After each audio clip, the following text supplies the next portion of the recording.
나이가 한 60이 넘었을 때 과연 이 일을 계속 할 수 있을까? 내 말이 답인 사람들 있죠. 다 폐업을 하시는 걸 봤습니다. 저는 후회는 안 하죠.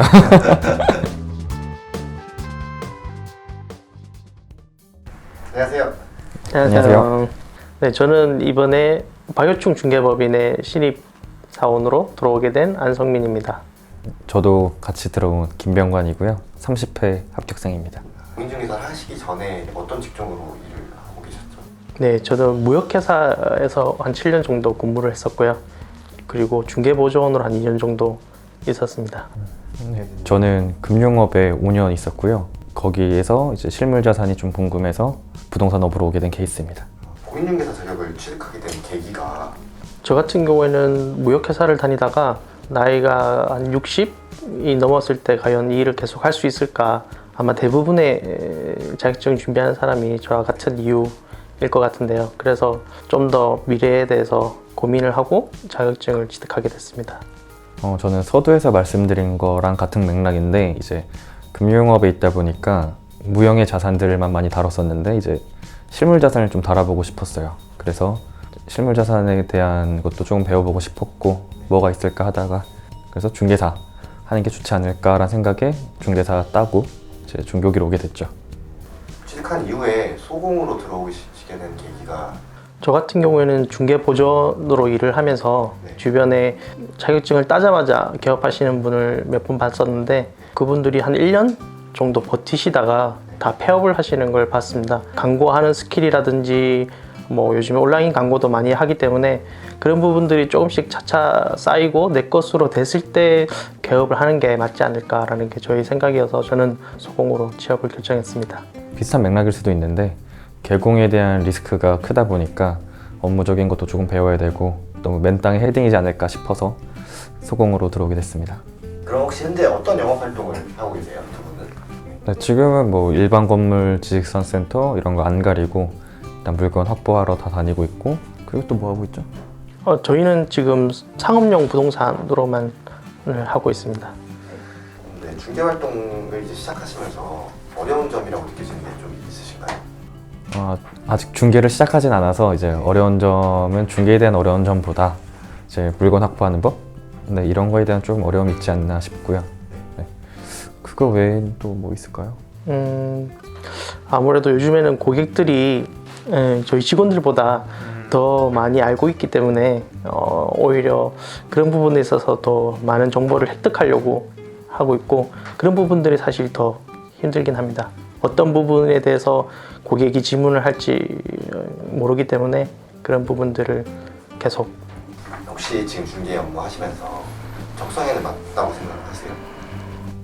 사실 이게 아직 중개를 시작을 안 해가지고 네, 적성이라고 말하기 좀 그런데 물건 보는 건 재밌어요. 건물 보는 거 뭐 이런 건 좀 재밌는 편이고 왜냐면 아까 말씀드린 것처럼 이제 실물 자산을 보고 싶다고 했었잖아요. 그러니까 이제 딱 유형의 자산으로 보이니까 그건 재밌더라고요.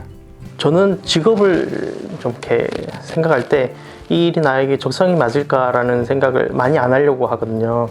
자꾸 그런 의문이 들기 시작하면 나는 안 맞아. 뭐 조금만 어려운 일이 있어도 이 일이 그 일이 내 길이 아닌 것 같아 라는 생각을 자꾸 하게 될까 봐 그냥 직업은 돈을 버는 수단으로 이렇게 생각을 많이 하려고 하고 그렇게 하는 게 또 저에게 버틸 수 있는 힘이 되는 것 같더라고요.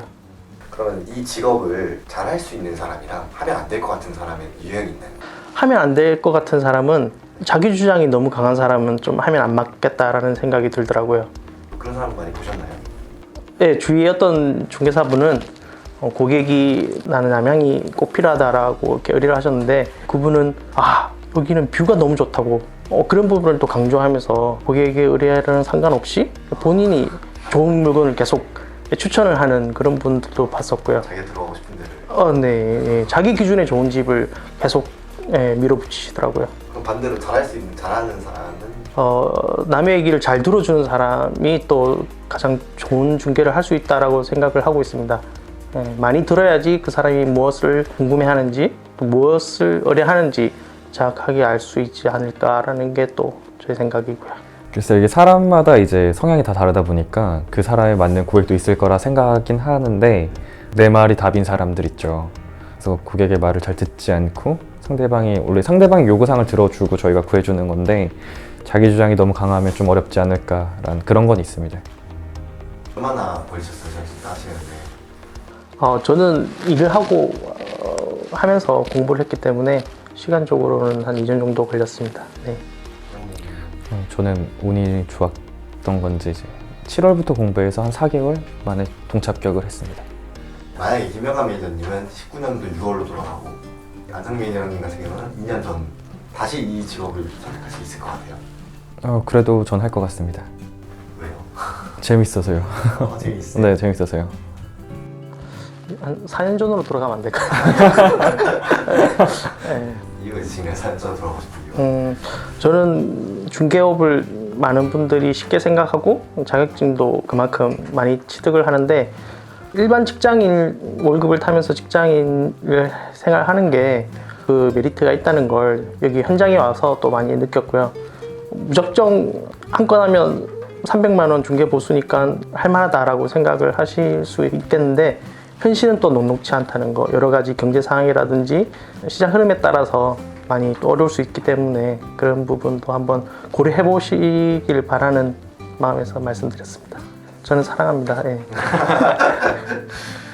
공인중개사란 직업에 대해서 장점과 단점이 있다면은 장점은 일단 부동산에 대해서 전반적인 지식을 남들보다 조금 빨리 정보 같은 걸 얻을 수 있다.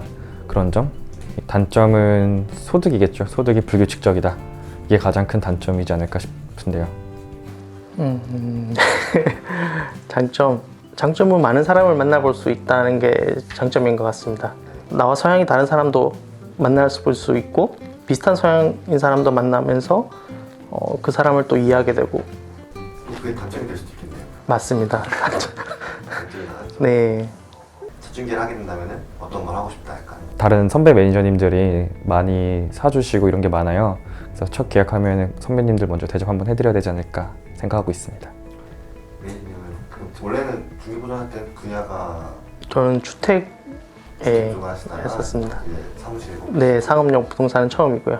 그거에 대한 기대감 같은 게 좀 있으신가요? 기대감이라기보다는 아무래도 주택의 임대인이랑 또 사무실 임대인이랑 또 찾는 고객들이랑 이런 게 좀 다를 수가 있기 때문에 그런 부분들을 좀 대처해야 되겠다라는 생각이 조금씩 들고 있었습니다. 제일 만나고 싶은 유형이랑 제일 만나고 싶지 않은 유형의 고객이 있다면 제일 만나고 싶은 유형은 제 여자친구 같은 유형이고 만나기 싫은 유형은 저 같은 사람이에요. 아 그래요? 왜 그렇게 생각하시죠? 그 이유는 저 되게 깐깐하거든요. 네, 그래서 여자친구는 유해예요. 네. 저는 오히려 좀 깐깐한 사람을 만나보고 싶습니다.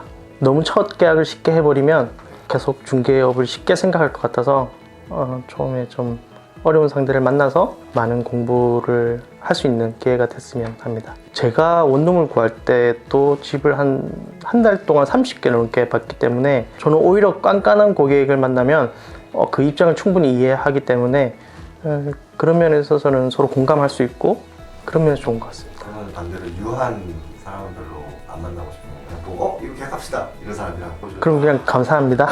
네. 네. 앞으로의 각오 같은 게 있어요. 각오라든가 목표. 이거는 제가 금융업 있을 때도 마찬가지였는데 스스로 부끄러운 삶을 살지 말자. 제 가치관인데 이걸 좀 부동산 중개할 때도 그에 맞게 이제 고객들을 계속 만나게 될 거잖아요. 많은 걸 준비해서 부끄럽지 않은 중개를 하는 게 일단은 목표입니다. 부동산 물건에 대해서 정확하게 알고 있어야 될 거고 그런 게 기반이 돼서 이제 고객 성향에 따라 달라지지 않을까 싶은데 일단은 제 스스로 부끄럽지 않은 중개를 하고 싶습니다. 저는 롱런하는 중개사가 되고 싶습니다. 네. 네. 롱런 중개사. 네. 그런 예비 공인 중개사들에게 해주고 싶은 말. 제 친구들한테 하는 말이 있는데 너가 지금 이 일을 하지 않을 거면 지금 자격증 따지 말라고 얘기를 하고 있습니다. 나중에 노후에 30년 뒤에 직장 퇴임하고 일을 해야지 그때를 위해서 자격증을 딴다? 이미 지금 20대, 30대부터 자격증을 따서 현업에 뛰고 있는 사람들, 그 사람들의 30년 노하우를 그 사람이 이겨낼 수 있을까? 무한 경쟁 시대에 아마 힘들지 않을까 저는 그런 생각을 하고 있습니다. 그래서 그냥 노후를 위해서 자격증을 따겠다 저는 절대 반대하고 있습니다. 독하게 할 자신이 없으면 따지 않았으면 좋겠고요. 아직은 이게 제도화되지가 않아서 이제 중개 보존도 할 수 있는데 일단은 1년이 됐든 6개월이 됐든 중개 보존으로 먼저 한번 해보고 결정하는 것도 나쁘지 않은 것 같습니다. 네. 후회하시는 건가요? 아 저는 후회는 안 하죠. 네, 알겠습니다. 질문 여기까지 했고요. 네. 참여해 주셔서 아, 감사합니다. 네, 네, 수고하셨습니다. 감사합니다.